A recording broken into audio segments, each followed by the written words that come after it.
তো সবাই আজকে কি পড়েছিস? পড়া ধরেন না, বিরক্ত করেন না, স্কুল ছেড়ে চলে গেলে আমায় খুঁজে পাইবেন না। ওরে মাস্টার চাচা আমার বেতন পাইবেন না। এই তুই ক্লাসে নতুন এসেছিস, তোর নাম কি রে? স্যার নাই। নাই মানে? তোর নাম জিজ্ঞাসা করছি আমি। হ্যাঁ স্যার নাই। এই চুপ কর, তোর নামটা বল। স্যার আমার নামটাই হলো না চৌধুরী। এ মাস্টার কি পড়াইছেন, পড়াতে পারছেন কি না? এই কি বলি তুই? 5 মিনিটের জন্য তুই মাস্টার হয়ে দেখা তো।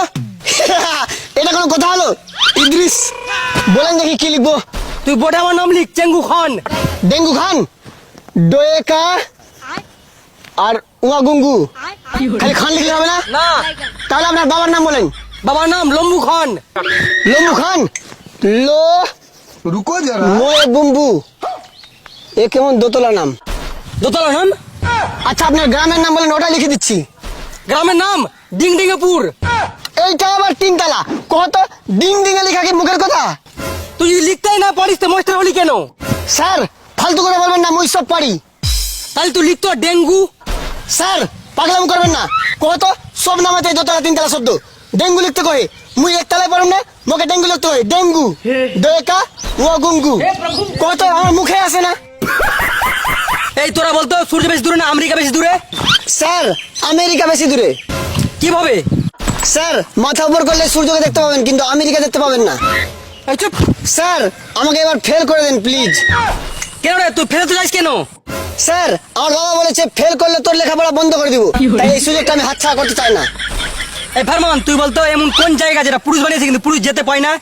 স্যার আমি বলবো লেডিস টয়লেট। এই চুপ। এই তোরা বলতো আমরা ঘুম পাড়ে বিছানা যাই কেন? স্যার ঘুম পেলেও বিছানা আমাদের কাছে আসে না, তাই আমরা বিছানার কাছে যাই। আচ্ছা বলতো মশার হাতির মধ্যে তুলনা কি? স্যার একটা মশা হাতির গায়ে বসতে পারে, কিন্তু হাতি মশার গায়ে বসতে পারে না। এই ফারমান তুই বলতো বোর্ডে কি লেখা আছে? বলো স্যার। এফ এ ফা সি সি ফাঁসি, বি ডাবল কে বুক, ফাঁসি বুক। স্যার ওই ভুল বলছে, বোর্ডে ফেসবুক লেখা আছে। এই তুই আমার কাছে টিউশন পড়িস, তাহলে তোর অ্যান্সার রাইট আছে, এটা ফেসবুক হবে। এবার বলতো এটা কি লিখলাম? স্যার এটা NIC নাইস লেখা আছে। হ্যাট, এ নাই নি সি সি নিসি, নিসি লেখা আছে। না স্যার নাইস লেখা আছে।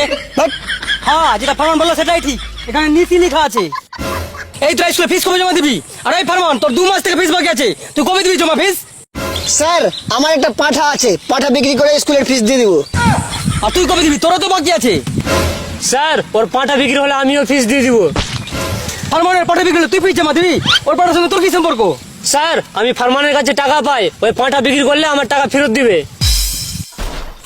আর তুই, তোর তো ফিস বাকি আছে, তুই কবে জমা দিবি? স্যার ফারমানের পাঁঠা বিক্রি হয়ে গেলে আমি ফিস দিয়ে দিব। কেন তুই ফারমানের কাছে টাকা পাচ্ছিস নাকি? না স্যার ফারমানের পাঁঠা বিক্রি হয়ে গেলে আমি ওর থেকে টাকা ধার নেব, তারপরে আমি ফিস জমা দিয়ে দিব। কি সাংঘাতিক রে বাবা।